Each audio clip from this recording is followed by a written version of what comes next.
Okay, I said I wouldn't pay too much attention to MTV Decoded anymore because to me, Franchesca is a vile person who basically calls everything racism unless she does it herself. But she made a movie about stereotypes, and then some people started commenting on it, and one of those people was me, and then other people didn't understand the comments.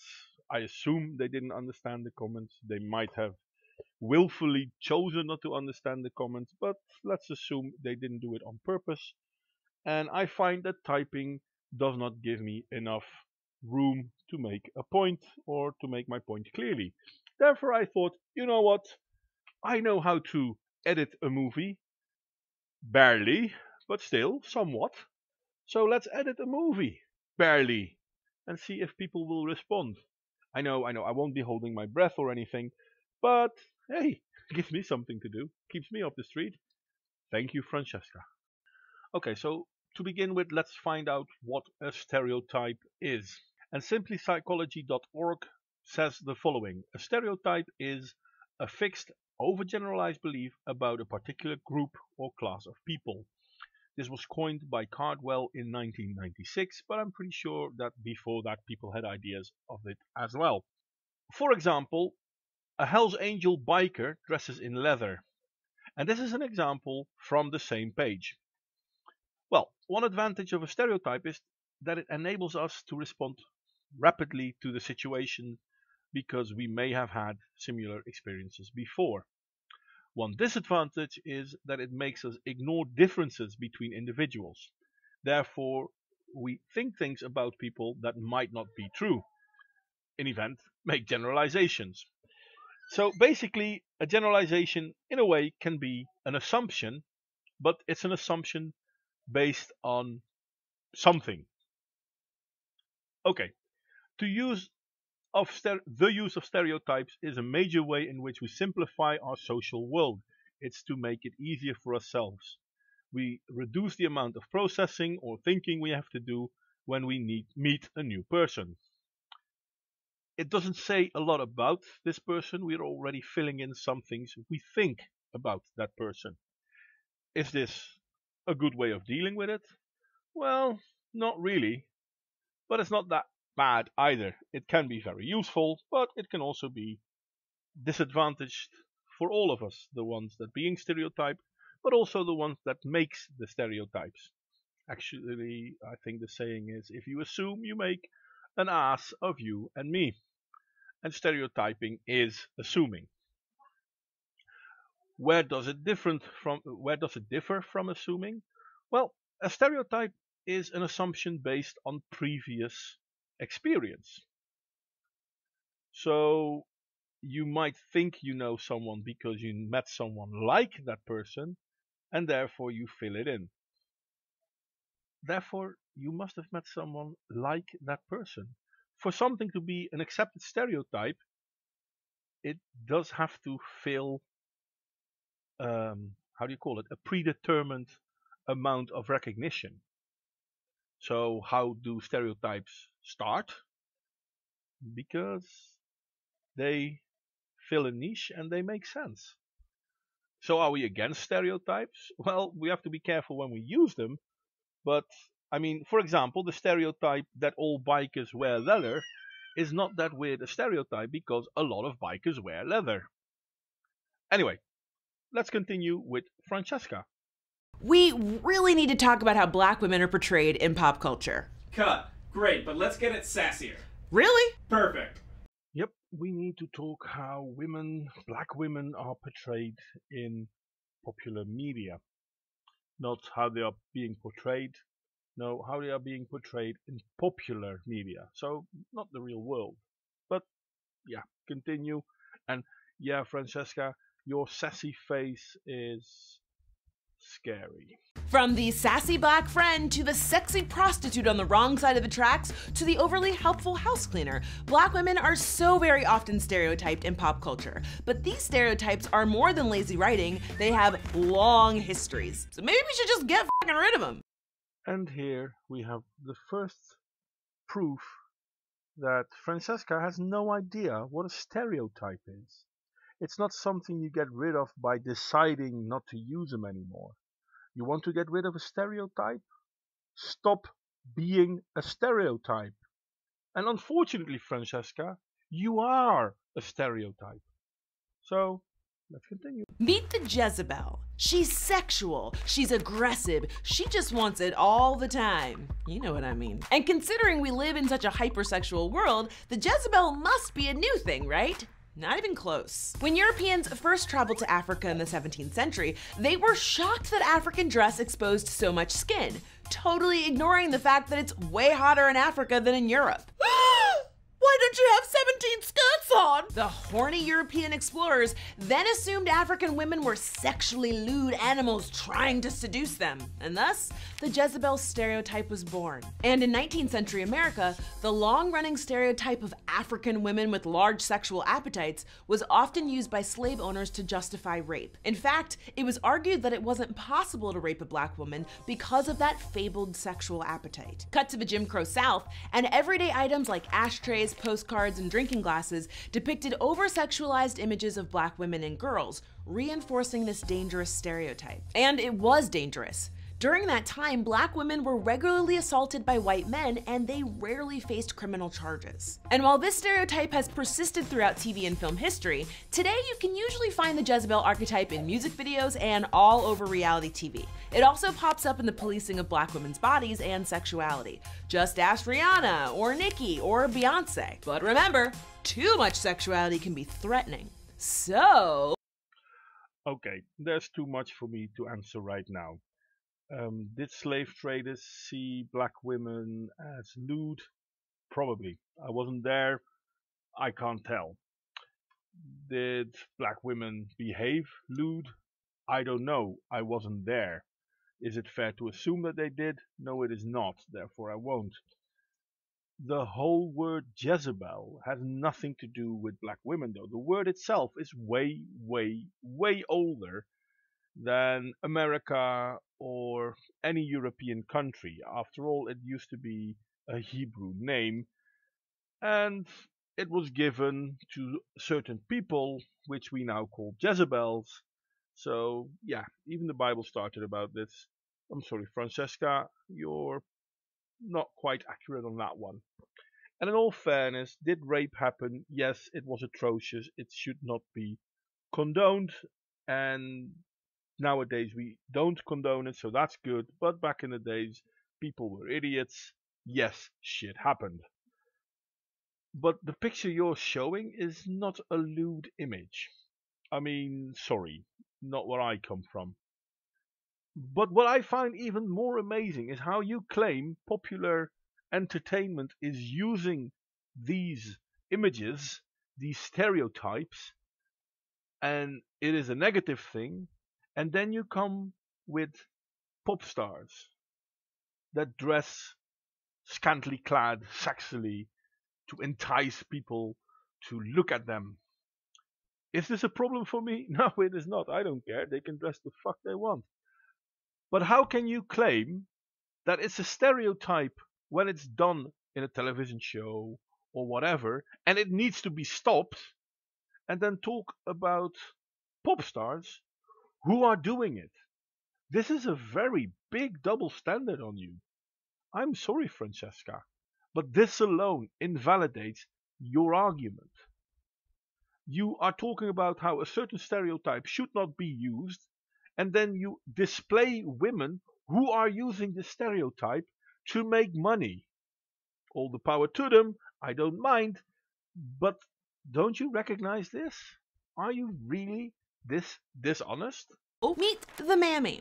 Mammy's fat, old, and very dark-skinned. She was given these physical traits to show that she was undesirable and prove that white slave owners didn't find black women attractive.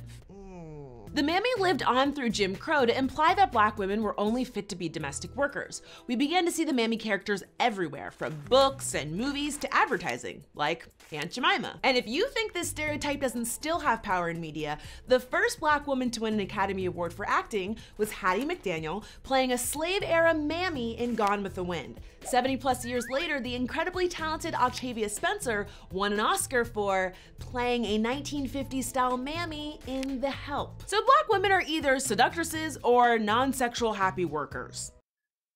Yeah. Whether the mammy was supposed to be big because she was unattractive, I think you got it wrong. There are plenty of people out there who find big women attractive. For someone who's against generalizations and stereotypes, you tend to use them a lot. Not that I really care though, because so will I. One of the reasons why the mammy is the way she is because big women tend to show that they're capable of taking care of both themselves and their children. Wide hips means easy childbearing, big tits mean more milk. This is true not only for black mammies, this is also true for white mammies. But we don't see too much about that anymore. Nobody really cares. Thing is though that on average black women tend to be big. Not all of them, mind you, not nearly all of them, but some are. They're the big black beautiful woman sort of thing.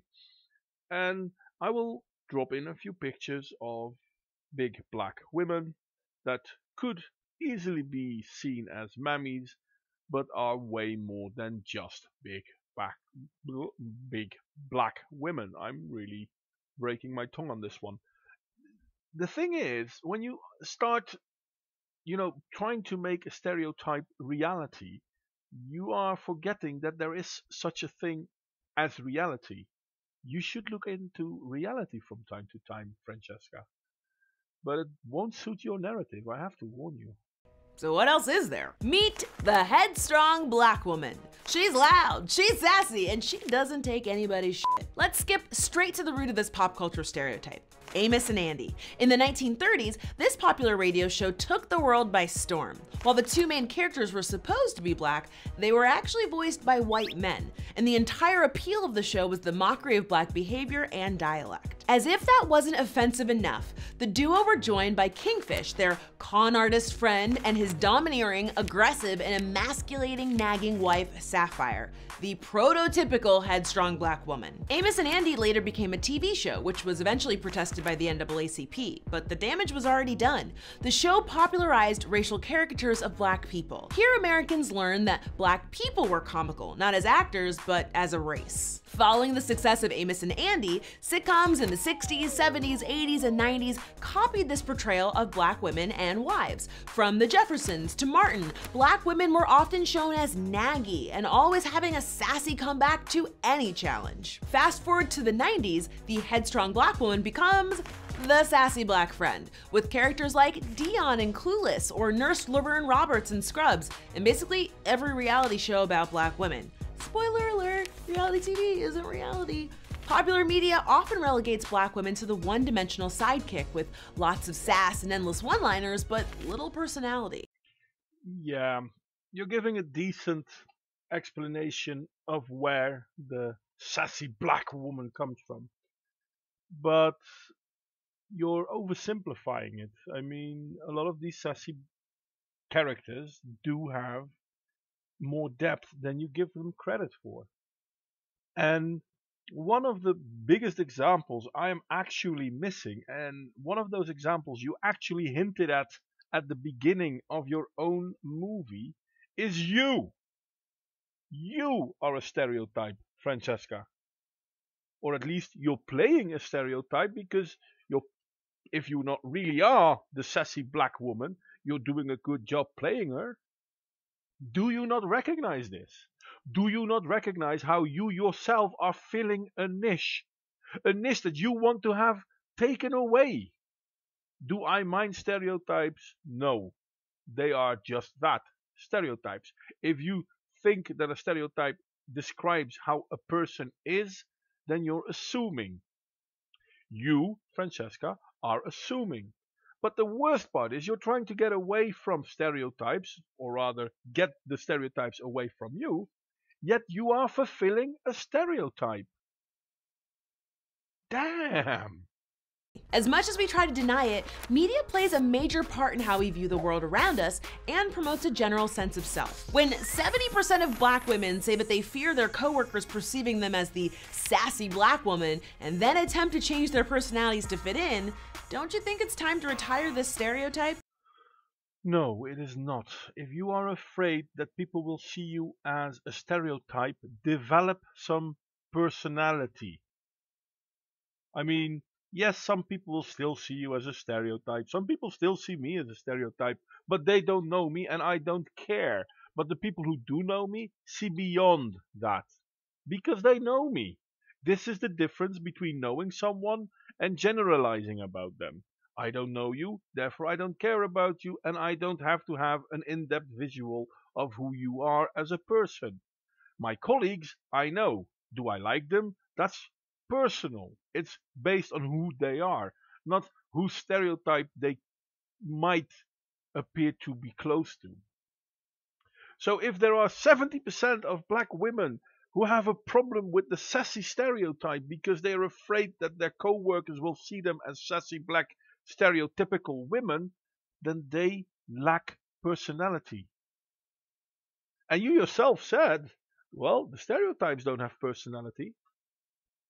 So if the stereotypes don't have personality, yet they feel they are a stereotype, does that then not in itself? Yeah, no, I won't finish that one. Let's continue. Sexy, shy, sassy, demure, black women come with all sorts of personalities. So it's time for media to wise up and show us in all of our complexity, instead of the one-note stereotypes we've seen over the years. Yeah, no, it's not up to media to show how you are. It's up to you to show how you are. And that there are stereotypes in the media that do not report you accurately. Who cares? There are stereotypes in the media. They're not you. So what other racial stereotypes are you tired of seeing on TV? And have people ever assumed that you're like any of those? Tell us in the comments below, and we will see you next week right here on Decoded. Yeah, there are plenty of stereotypes out there, and trust me, I will fit a few of them too. I'm sorry, I will not be offended if someone fits me into a stereotype. If you are offended by people thinking of you as a stereotype, this says more about you than of that person or of that stereotype. Stereotypes are nothing more than generalizations, than assumptions. If you take anyone assuming anything about you as offensive, then I'm sorry, you get offended too easily. So, is it a problem when people assume about you? Well, it's not nice, it's not friendly, it's not something people should do for each other or to each other, but it happens. Why do we have to make an issue out of it? And I know there will be people going on like, yeah, but black people are always the victim of whatever and whatever and whatever and whatever. Trust me, there are white generalizations too. There are white stereotypical people too. I mean, are we now going to say all generalizations, all stereotypes are bad? Well, stereotypes can be offensive, don't get me wrong, I totally agree on that. But do we have to ban stereotypes because you as a person are afraid to show who you are? Because you as a person feel that you have to fulfill stereotypes because you don't have a personality of your own, or you're afraid to let your real personality show? This says something about you. This doesn't say something about those stereotypes. I mean, I could name several stereotypes that white people have to work with or live with or deal with, like the white trash, or the banker, which is a different stereotype, totally agree, but it's still a stereotype. Or the dumb blonde, or the lazy long-haired freak, all sorts of stuff. The nerd, well, nerds can be white and black, I guess, but they are stereotypes. They mean jack all. I'm sorry, if you're caught in a stereotype, this says something about you and not about the people using the stereotype on you. Anyway, normally when I talk my last bit, I do not have the picture, but she has this beautiful subscribe button and she has this beautiful comment button, and I have no idea how to really work this, so I'm crap at it. But by all means, subscribe, comment, share, like, let me know what you find, let me know your ideas. Criticism, as always, is more than welcome, and see you all next time.